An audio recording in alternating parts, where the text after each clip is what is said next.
Olá, igreja, boa noite. Hoje a reunião de oração estará sendo dirigida pela classe dos adolescentes.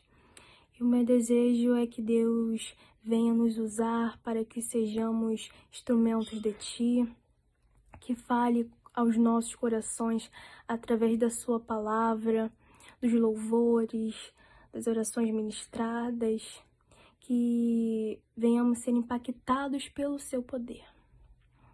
Enfim, espero que todos estejam bem, na paz, com muita saúde. Fiquem com Deus. Agora estarei orando pela igreja. Oremos. Meu Deus amado, meu Deus todo-poderoso, Pai querido, que estás sentado no trono do céu. Meu Deus, a sua palavra diz que onde estiver dois ou mais, o Senhor estará presente.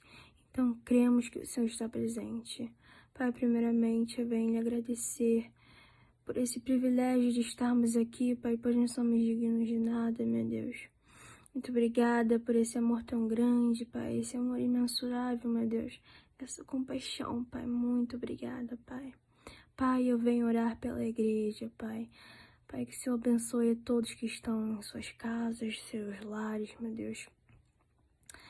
Pai, que o Senhor esteja nos fortalecendo, nos dando sabedoria, para estarmos cada dia mais fortes em Ti, firmes em Ti, Pai, sendo a nossa melhor versão, imitadores de Cristo, meu Deus. Meu Deus, muito obrigada por tudo que tem feito em nossas vidas, Pai. Em nome do Senhor Jesus. Amém. Que diremos, pois, à vista dessas coisas? Se Deus é por nós, quem será contra nós? Aquele que não poupou o seu próprio filho, antes por todos nós o entregou.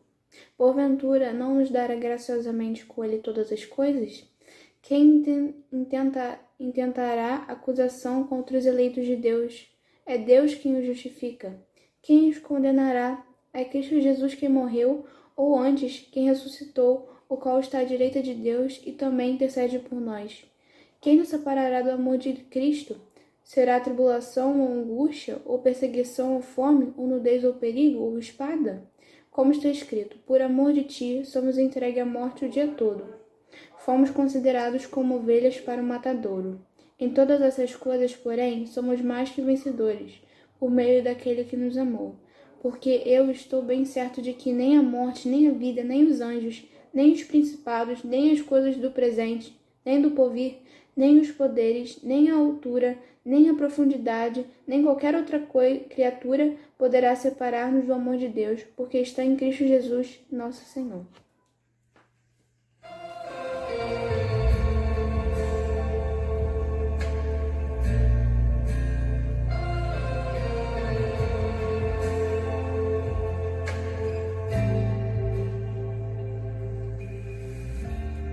Eu posso até estar aflito, mas nunca derrotado. Eu posso até chorar, eu posso até sofrer, mas o amanhã virá e minha fé será recompensada e o meu Deus não falha.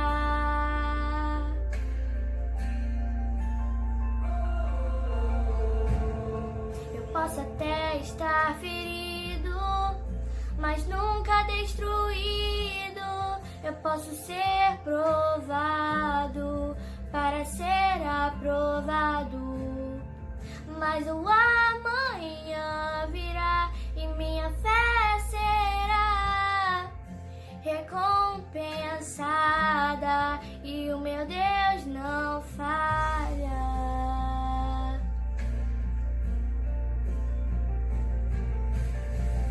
Não vivo pela vista, não, eu vivo pela fé. Então Deus proverá, Deus proverá. Olho para o alto, então vem o socorro, sim. Deus proverá, Deus proverá.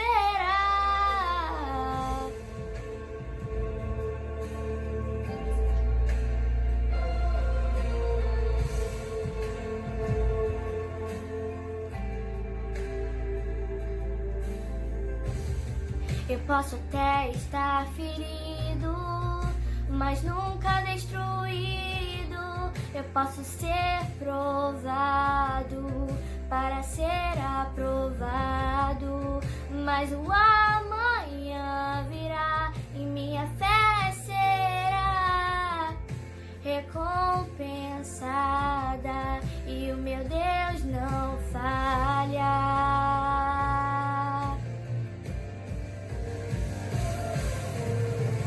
Não vivo pela vista, não, eu vivo pela fé. Então Deus proverá, Deus proverá. Olho para o alto, então vem o socorro, sim. Deus proverá, Deus proverá. Não vivo pela vista, não, eu vivo pela fé. Então Deus proverá, Deus proverá. Olho para o alto, então vem o socorro, sim. Deus proverá, Deus proverá.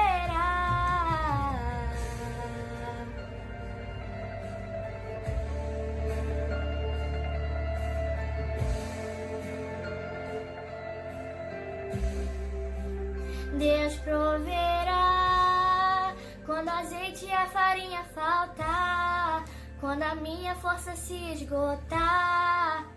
Deus proverá, Deus proverá. Mesmo cego me faz enxergar, mesmo falho me faz andar sobre as águas. Deus proverá quando o azeite e a farinha faltar, quando a minha força se esgotar. Deus proverá, Deus proverá. Mesmo cego me faz enxergar, mesmo falho me faz andar sobre as águas. Deus proverá quando o azeite e a farinha faltar, quando a minha força se esgotar.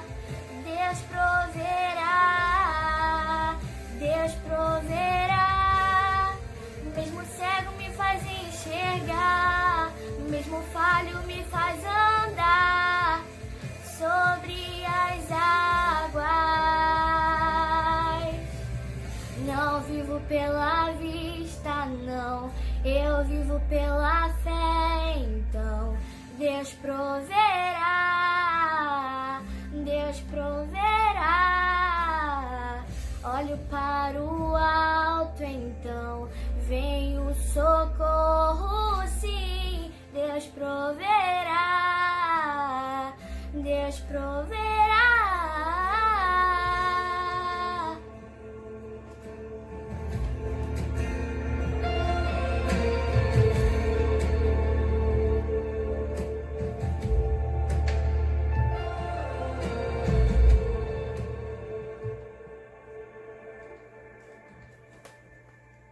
Mais uma vez, com alegria, estamos aqui e nesse momento estarei fazendo uma oração pelos enfermos. Oremos. Senhor, meu Deus e meu Pai, Senhor, louvamos e engrandecemos o seu nome, te agradecemos pelo seu amor, pela sua infinita bondade, ó Pai. Estamos aqui humildemente, Senhor, te pedindo que o Senhor tenha misericórdia de nós, Senhor, que o Senhor venha ao nosso socorro, Senhor. Neste momento colocamos os enfermos da tua casa nas tuas mãos, Senhor. Temos acompanhado através do grupo da igreja uma lista com diversos irmãos, Senhor, que carecem muito da tua cura, Senhor, de um milagre nas suas vidas, Senhor. Então nós te pedimos, Senhor, que o nosso desejo é que eles sejam curados, Senhor, mas que segundo a tua vontade, ó Pai, o Senhor trabalhe na vida dessas pessoas, Senhor. Te pedimos também pelos familiares, Senhor, que teu Espírito Santo console, Senhor, os corações. Trabalhe, Senhor, nessas vidas. Senhor, nos ajuda neste momento, Senhor. Nos ajuda a atravessar a enfermidade, Senhor. Nos ajuda a atravessar as dificuldades das nossas vidas, Senhor.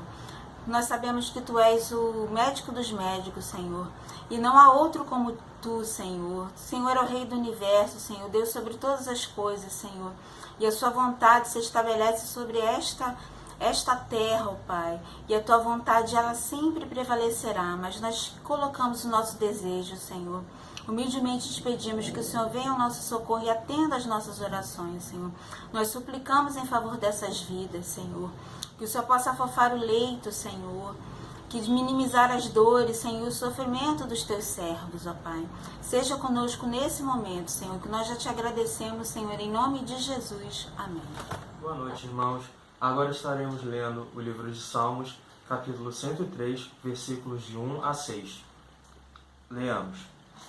Bendize, ó minha alma, ao Senhor, e tudo o que há em mim, bendiga o seu santo nome.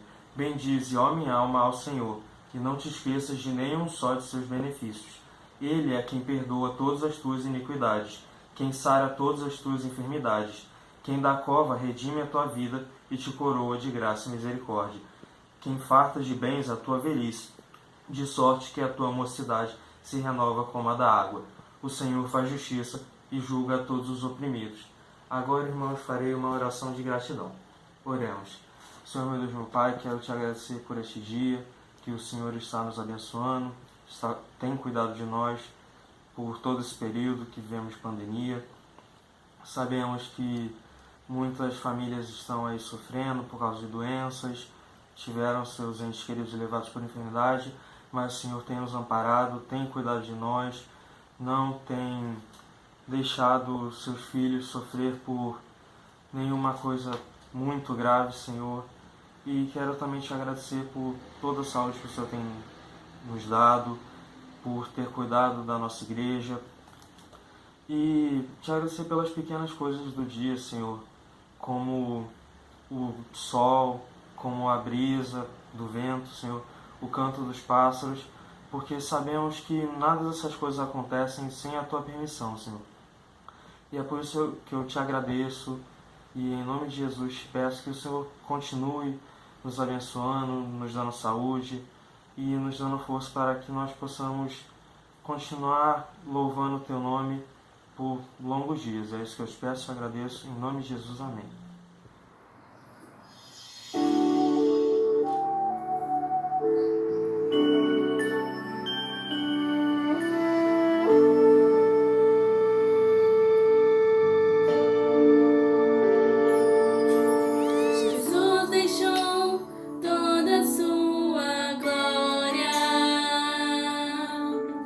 Veio ao mundo como homem pra nos salvar.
Paz do Senhor, irmãos.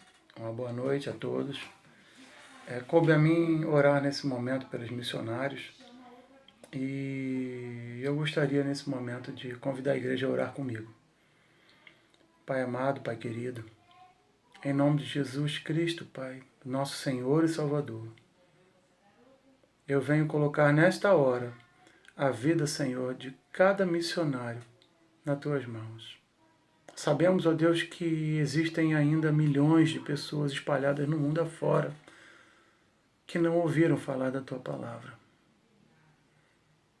E eu lhe peço nesse momento, Pai, que haja um despertamento da Tua igreja, tanto a local, como a brasileira num todo, como a mundial.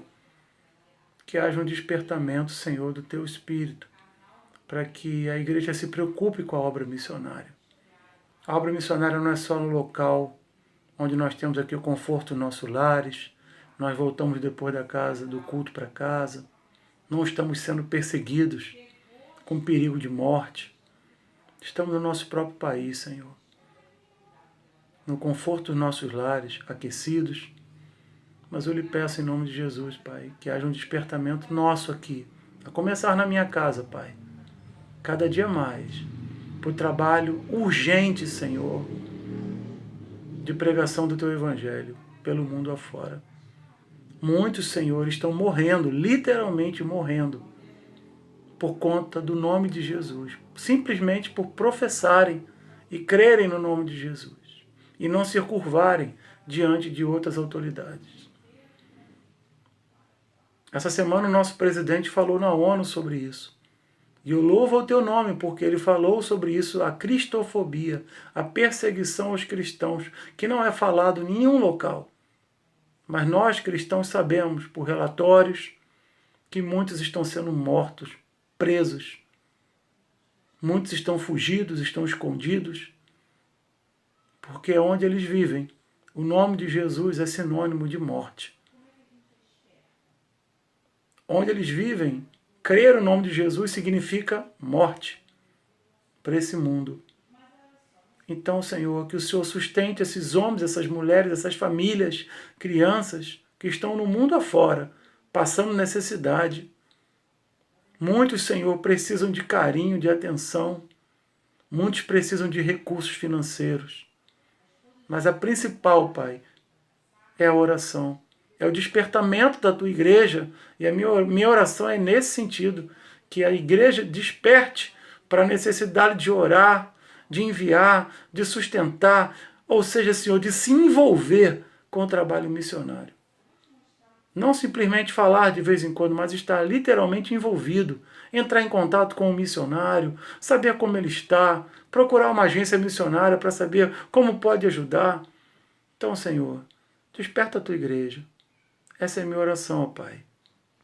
E cuida, Pai, dos Teus filhos no mundo afora, Senhor. Cuida dos Teus filhos. Em nome de Jesus. Amém. A paz do Senhor, irmãos. Deus os abençoe. Boa noite, igreja. Hoje eu vou trazer uma breve reflexão baseada no Salmo 126. Vocês podem abrir, né? E separando o texto para vocês lerem agora. Salmo 126, completo, né? Eu vou ler ele inteiro. E aí, conforme vocês vão achando, eu vou ler. Diz assim a palavra do Senhor. Quando o Senhor restaurou a sorte de Sião, ficamos como quem sonha. Então, a nossa boca se encheu de riso e a nossa língua de júbilo. Então, entre as nações se dizia: grandes coisas o Senhor tem feito por eles. Com efeito, grandes coisas fez o Senhor por nós, por isso estamos alegres. Restaura, Senhor, a nossa sorte como as torrentes do Negueb. Os que com lágrimas semeiam, com júbilo ceifarão. Quem sai andando chorando enquanto semeia, voltará com júbilo, trazendo seus feixes. Senhor Deus, eu te agradeço pela oportunidade que nós temos de refletir sobre a sua palavra, que é viva e eficaz. Senhor, eu te peço para que o Senhor fale com a tua igreja através de mim, apesar das minhas limitações. Senhor, eu te peço para que seja bênção e que o teu povo realmente seja edificado. É isso que eu te oro, em nome de Jesus, amém. Bom, o livro de Salmos, ele pode ser chamado de livro de oração e de louvor, porque a maioria dos autores escreve sobre isso mesmo, né? Nós não sabemos quem escreveu todos os salmos, né? Nós temos alguns autores que são conhecidos, mas esse, por exemplo, esse Salmo 126 que a gente acabou de ler, não é conhecido o autor. Mas entre os autores nós temos Davi, nós temos a tribo de Corá, então a gente tem alguns autores aí que compõem esse livro. O livro dos Salmos, ele também pode ser considerado uma pequena Bíblia, porque nele são abordados os assuntos, todos os assuntos da Bíblia estão nos Salmos. Então, a gente tem arrependimento, redenção, aponta para Cristo. Então, todos os principais pontos que estão na Bíblia estão contidos nos livros, em todos os Salmos, né, no geral. Os livros dos Salmos, eles têm uma função didática, que é muito importante. Então, um dos objetivos dele é ensino, que é essa função didática. Então, é ensino do povo sobre os principais, a moral cristã, né, e realmente os valores sobre quem Deus é. Isso fica bem explícito nesse salmo, como a gente vai ver mais à frente. Bom, no primeiro versículo, agora que passamos dessa parte introdutória sobre o livro de Salmos, está escrito assim no primeiro versículo: quando o Senhor restaurou a sorte de Sião, ficamos como quem sonha. Quando eu leio esse salmo, eu imagino, assim, na minha cabeça, as pessoas mais velhas contando para os filhos realmente o passado deles. Realmente, como se fosse, assim, história de guerra, sabe? Meu pai, ele sempre fala da Copa, quando o Brasil venceu a Copa de 2002, e como que foi legal, assim, e também eu escuto muitas histórias sobre a época que ele servia.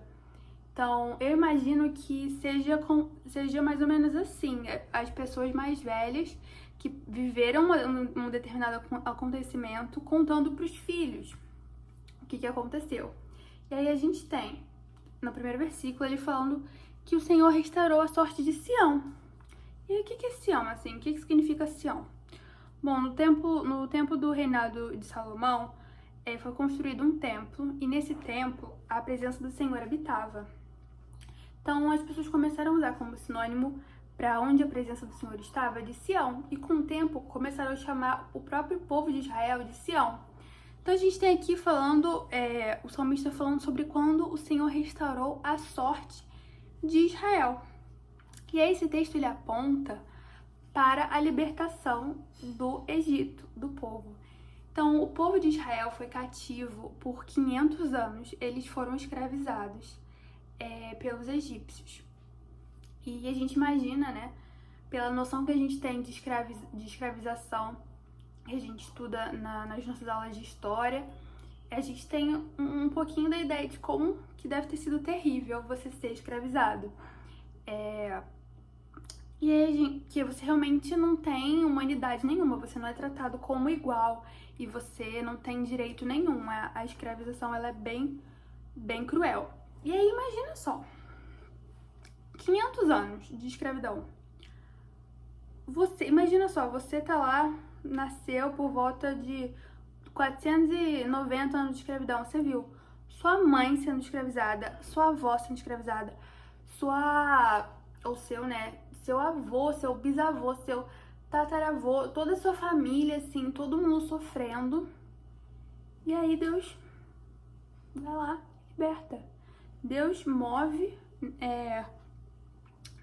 a mão dele, né? Tem misericórdia do povo, manda as pragas e o povo é liberto. E aí você imagina só essa geração que foi liberta, que teve família toda escravizada, vendo, né, esses milagres que Deus realizou na frente dos olhos deles mesmo. Então a gente teve as pragas, a gente teve a abertura do Mar Vermelho, a gente teve a caída de maná do céu. Então, assim, foi um povo que visualizou mesmo muitos milagres.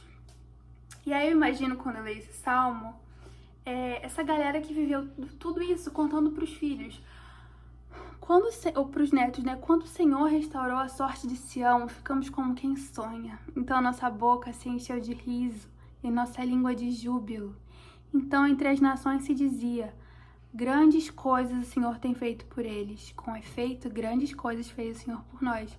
Por isso estamos alegres. Então imagina só, essa galera via tanto Deus agindo na vida deles que os outros povos falavam, os povos gentios, eles visualizavam Deus agindo na vida daquele povo. E aí a gente vê realmente a misericórdia de Deus com o povo. Foi realmente uma nação que viu milagre, que viu milagres acontecendo. Mas aí quando a gente lê o versículo 4, a gente percebe que tem alguma coisa errada. O versículo 4 está escrito assim: restaura, Senhor, a nossa sorte, como as torrentes no Neguebe. Se eles precisam que a sorte deles seja retornada, é porque eles estão sem sorte. E aí, assim, o que aconteceu assim com essa galera que tava tudo show, caindo o pão do céu, uma parada linda, o mar abrindo, e aí de repente eles estão sem sorte? A gente estuda muito a história de Israel na escola dominical, né? Ainda mais a galera que cresceu na igreja, mas eu vou, lembrar vocês que a gente está tendo agora uma série de sermões do meu pai, pastor Carlos, né? Sobre o livro de Juízes. E aí a gente conhece, né, o ciclo do povo de Israel, que está em todo o Pentateuco, depois que eles são libertos no livro de Êxodo, né? E aí a gente vê que o povo, ele tem ele tem um padrão, né? Que o povo, ele tá em comunhão com Deus, o povo tá obedecendo, e aí o povo cai. O povo peca e dá tudo errado.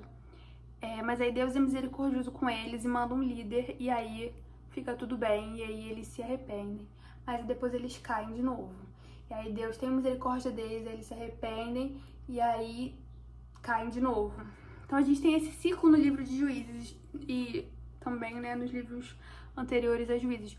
Mas é justamente isso que aconteceu aqui, quando ele fala restaura a nossa sorte. Porque eles pecaram, o povo pecou, e as coisas começaram a desandar.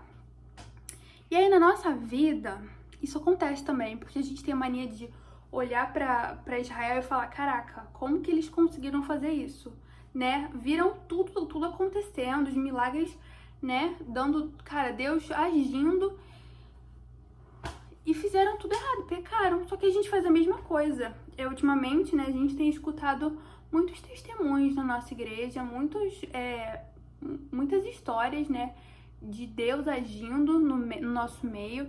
E tenho certeza que todo mundo tem experiências pessoais com Deus, mesmo assim a gente peca. Então ninguém aqui é diferente do povo de Israel. Esse é o nosso ciclo. A gente também cai, e aí a gente também pede perdão, e Deus perdoa, e aí a gente faz de novo. Mas aí também a nossa sorte, às vezes, ela acaba por outro motivo também. Às vezes as coisas só dão errado. E às vezes as coisas dão errado e não são fruto do nosso pecado. Muitas vezes são. Muitas vezes as coisas dão errado por causa de falha nossa. Mas às vezes não. Por exemplo, quando alguém da sua família fica doente, você não tem como evitar que aquela pessoa fique doente. Não foi uma coisa de errado que você fez. E aí aqui eu vou citar um livro do C.S. Lewis, que é muito bom, recomendo para todo mundo, que é Cartas do Diabo ao Seu Aprendiz.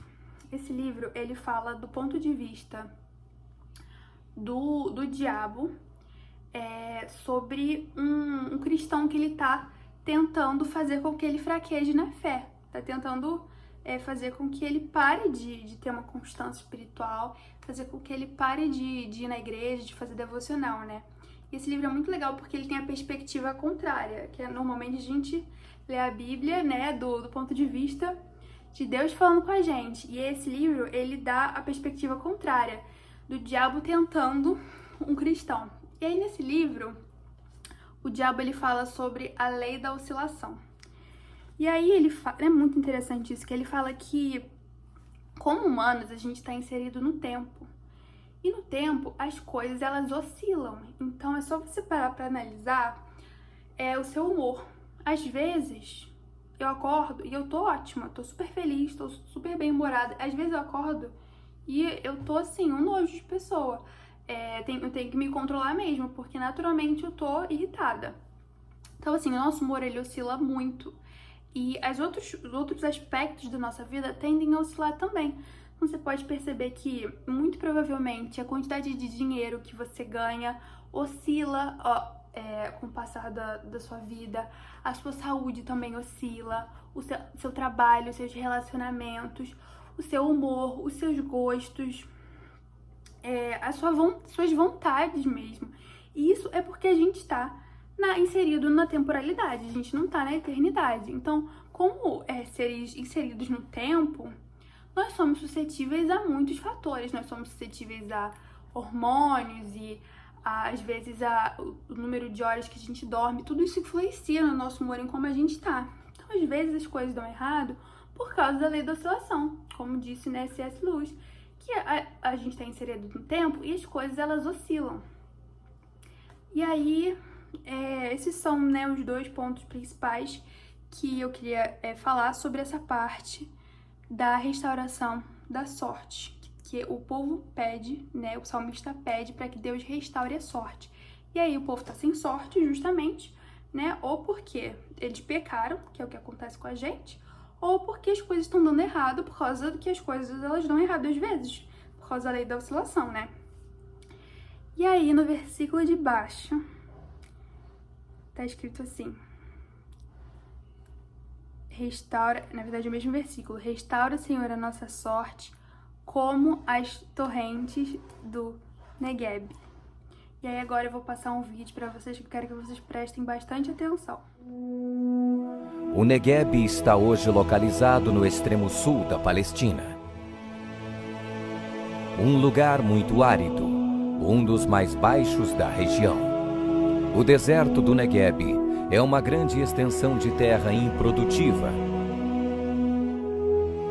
No entanto, quando a chuva serôdia, que cai abundantemente na região por um longo período de tempo, a água é armazenada nas partes mais altas da região.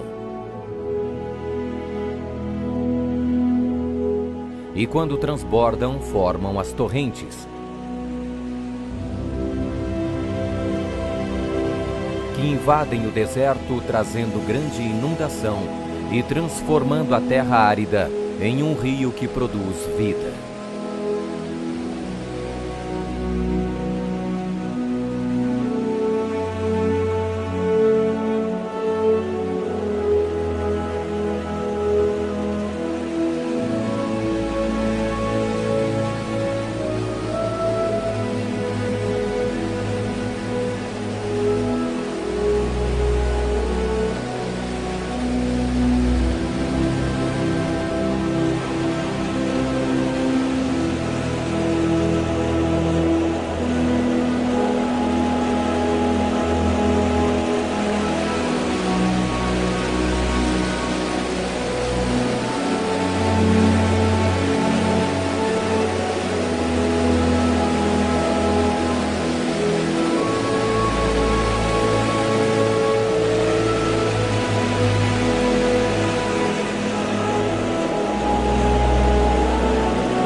Quando o rio desaparece pela evaporação o deserto se transforma em um manancial com as mais belas flores e um verde onde somente no Negueb se pode encontrar.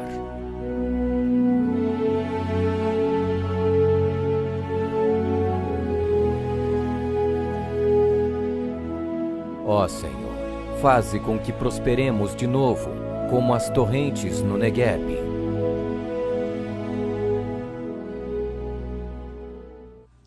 Tremendo o vídeo, né? Exatamente o versículo que a gente acabou de ler.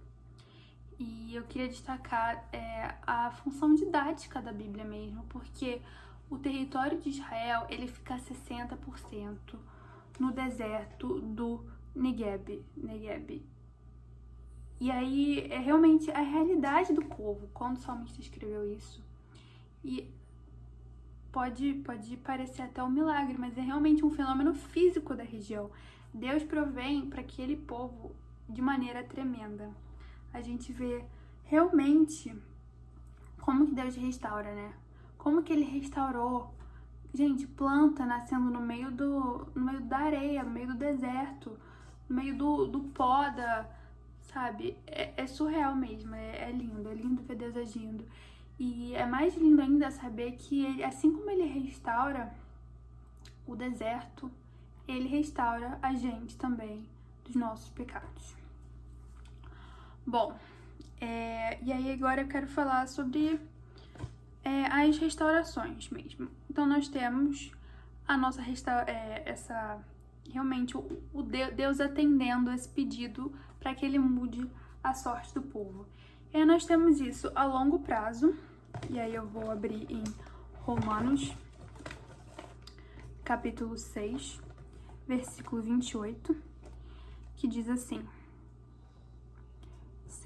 23, porque o salário do pecado é a morte, mas o dom gratuito de Deus é a vida eterna em Cristo Jesus, nosso Senhor.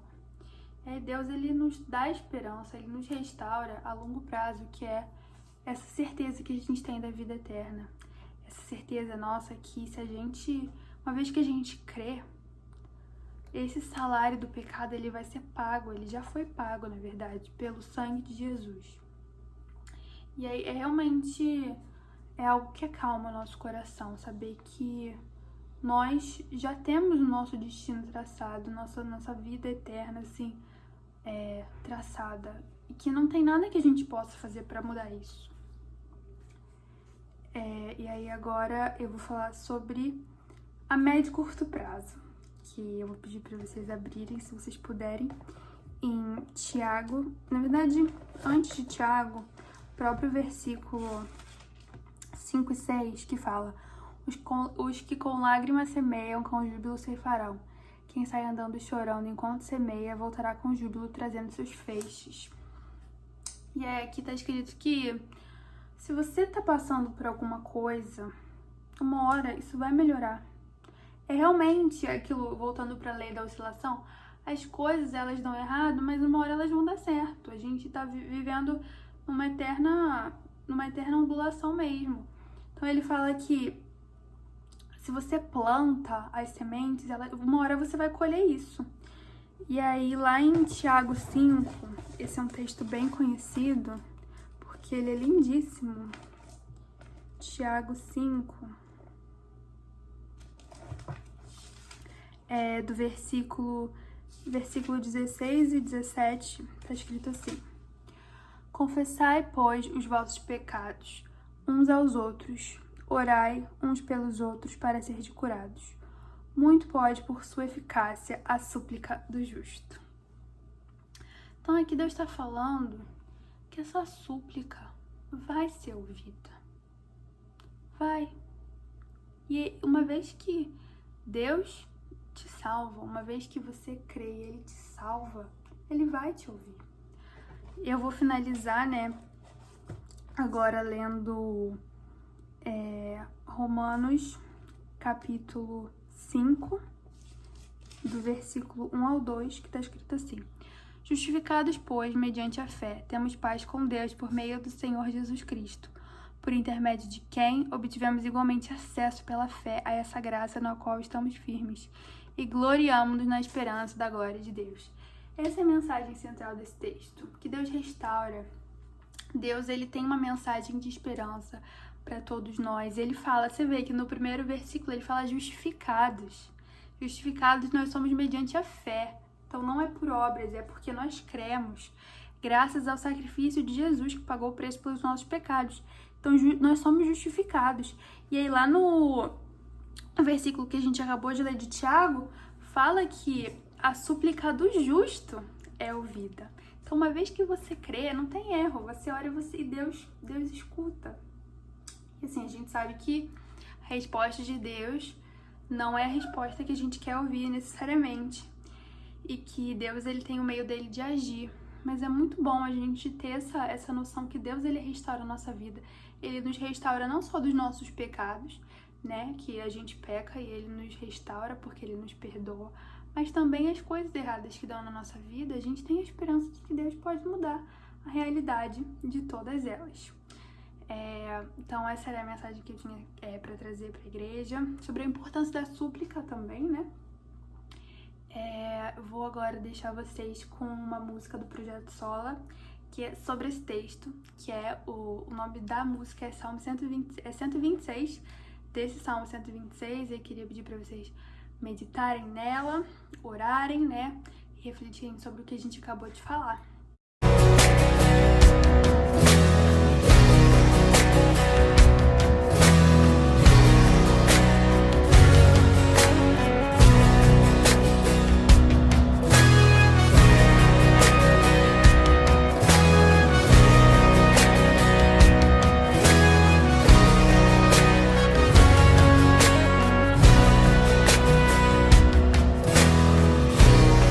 Pareceu um sonho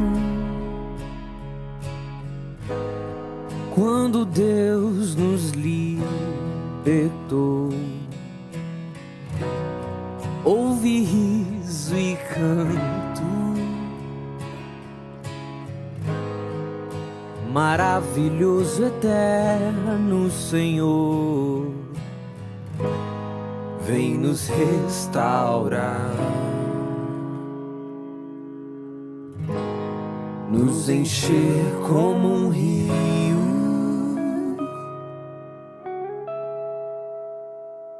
Se sair a semear e as lágrimas do teu rosto não pararem de cair, lembre quem te libertou, é a alegria que o fará voltar a sonhar.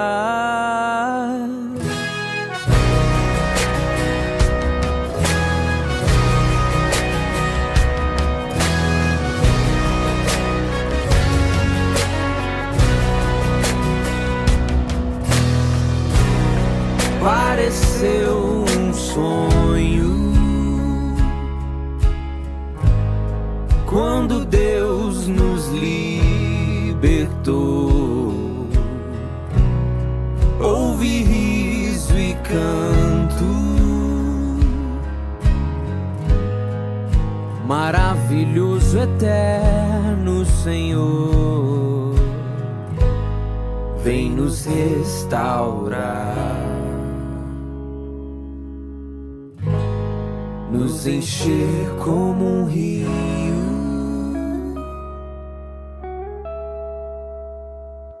Se sair a semear e as lágrimas do teu rosto não pararem de cair, lembre quem te libertou, é a alegria que o fará voltar a sonhar. Se sair a semear e as lágrimas do teu rosto não pararem de cair, lembre quem te libertou, é a alegria que o fará voltar a sonhar.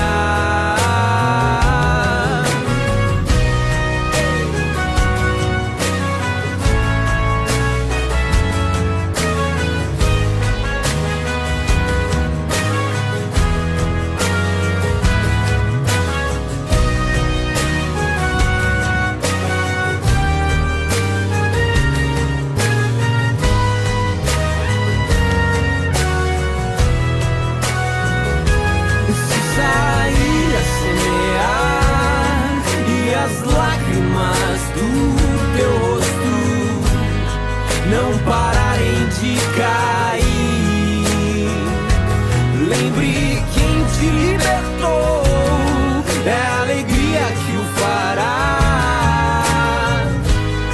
voltar a sonhar.